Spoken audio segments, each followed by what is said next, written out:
2021년 7월 29일 목요일입니다. 밤사이에 FOMC 기준금리 결정이 있었습니다. 시간은 새벽 3시였고요. 새벽 3시 아니면 4시죠. 썸머타임에 따라서 시간은 변동이 됩니다. 발표된 이후에 나스닥 같은 경우에는 급락 위에 급반등을 보였고요. 닥스도 마찬가지였습니다. 그리고 골드도 하락 후에 급반등하는 모습을 나타냈습니다. 그리고 우리나라 시장이 열렸죠. 갭 상승 출발한 이후에 보합 근처까지 내려왔다가 소폭의 상승 마감, 코스닥 같은 경우는 갭폭이 좀 컸죠. 어제 음봉을 그리고 마감을 했기 때문입니다. 그 부분 반영해서 오늘은 0.82% 상승 마감을 보였습니다. 시장이 지금처럼 이렇게 박스권 상황에 놓여 있다 보니까 종목별로 차별화 장세가 나타나고 있죠. 오늘 같은 경우는 비교적 금융주가 강세를 보였습니다. 요즘 이제 실적 시즌이죠. 미국도 마찬가지고요. 시장에 지금 전반적으로 작용되고 있는 건 바로 비차익 매도 부분입니다.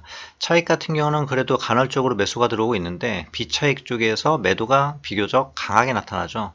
그러다 보니까 고점 돌파를 갖다 쉽게 나타나지 못하고 갭상승 출발하면 밀리고요. 또 하락 나오면 어느 정도 프로그램 매수가 유입되면서 시장을 받쳐주고는 있는 모습입니다. 이 부분 참고를 꼭 해주시고요. 그리고 이제 USD 선물로 표시가 되어 있는데 바로 원달러 환율 부분이죠. 원달러 환율이 1150원에서 지금 등락을 거듭하고 있는 상황이고요. 미국의 FOMC 회의 그리고 테이퍼링 이런 관련된 뉴스에 따라서 시장이 반응을 하고 있는 모습을 보여주고 있습니다. 아무튼 FOMC 회의 뚜껑을 열어보니까 크게 이제 별다른 내용은 없었죠. FOMC 회의에서는요. FED는 만장일치로 기준금리를 유지하기로 결정을 했고요. 그리고 미국 경제가 상당히 진전이 있었지만 통화정책에 대해 여전히 완화적인 스탠스를 유지할 것이라는 점을 재확인했습니다. 다만 테이퍼링에 대한 구체적인 방법과 일정이 나오지 않았기 때문에 오는 9월 이후에야 테이퍼링이 구체될 것이라는 전망을 내놓고 있는 상황입니다. 코스피 주요 종목들 흐름을 살펴보게 되면 상손전자가 약보합, 그 다음에 하이닉스 보합권이었고요. 현대차 약보합, 네이버도 약보합, 그리고 이제 포스코가 2% 정도 하락, 그리고 삼성바이오로직스, 셀트리온 거의 보합권에서 끝났고요. 신한지주라든지 또 다수 금융주들 이런 애들의 이제 상승폭이 오늘 도드라졌죠. 다음은 선물 옵션 시황입니다. 우리나라 선물 같은 경우에는 오늘 강보합권에서 끝났죠. 429.40포인트 마감을 했습니다.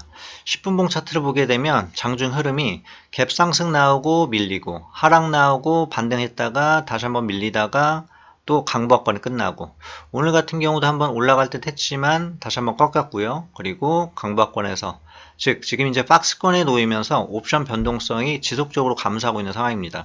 다만 장중 흐름을 놓고 본다라고 하면 위클리 옵션 같은 경우에는 반짝 상승, 그리고 이 구간에서도 풋옵션이 상승이 나타나고요.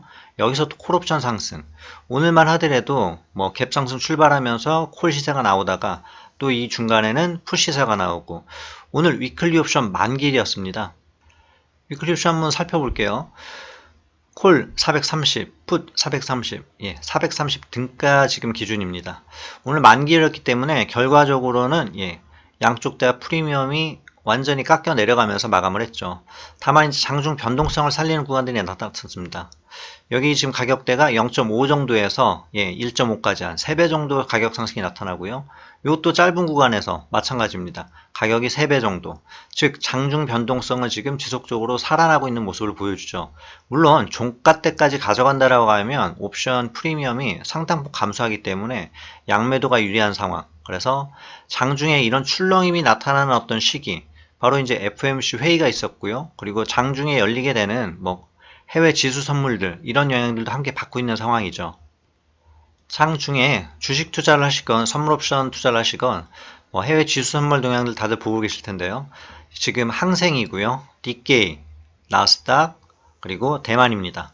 나스닥 같은 경우에는 어제 15,000 넘어서 마감을 하는 척 하다가 쭉 흘러내렸었죠. 14,980 이 가격선까지 흘러내렸었고요. 그리고 우리나라 장 열리고 항생 열리면서 다시 한번 추가 하락으로 19,000, 14,944포인트까지 하락한 이후에 또 지속적으로 반등하는 모습을 나타내주고 있는 상황입니다. 항생 같은 경우는 아주 큰 폭으로 급락을 했다가 또 큰 폭으로 반등을 보였죠. 오늘은 3.43% 상승 중. 그리고 니케이 같은 경우도 0.27% 상승. 그리고 이제 대만 같은 경우도 뭐 이런 어떤 흐름을 나타냈죠. 뭐 강세를 갖다 시연을 했습니다. 지금 우리나라 시장 또는 아시아 시장과 미국과는 지금 디커플링 상황에 놓여 있습니다. 미국이 상대적으로 강한 모습을 보이고 있고요. 아시안 국가들은 비교적 박스권 상황에 놓이거나 혹은 이제 하락 흐름을 장중에 나타내는 경우가 자주 발생을 하고 있는 상황입니다. 옵션은 위클리 옵션하고 먼슬리 옵션으로 나타나집니다.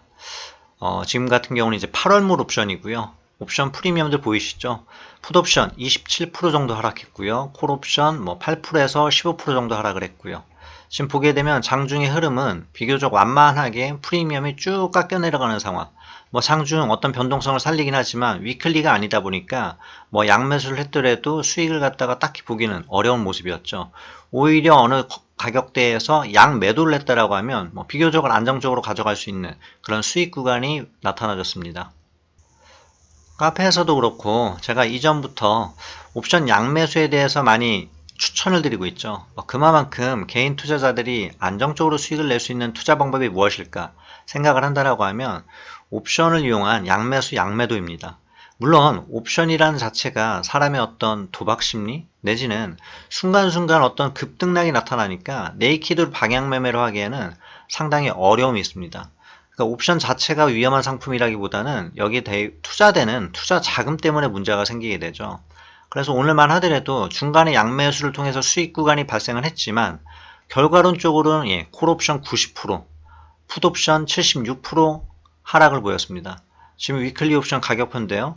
이런 어떤 시세적인 움직임 때문에 결국에는 양매수를 하면 망한다. 뭐 이런 얘기들도 한 번씩 나오는 거죠. 그런데 투자 방법을 제대로 알고 투자를 해나간다라고 하면 양매수만큼 좋은 투자 방법이 없지 않을까 싶습니다. 아무튼 국내 선물을 거래하더라도 밤사이에 해외 시장은 어땠는지 그리고 어떤 주요한 지표 발표가 있었는지 장중 흐름은 어떤 모습을 보였고 뭐 골드라든지 크루드 오일은 움직임이 어땠는지 유로나 엔화의 흐름은 어땠는지 이런 걸 함께 참고한 후에 우리나라 시장에 어떤 식으로 영향을 미칠지 이런 부분을 판단하면서 투자해 나가셨으면 좋겠고요. 다음에 또 초간단 시황으로 찾아뵙도록 하겠습니다. 감사합니다.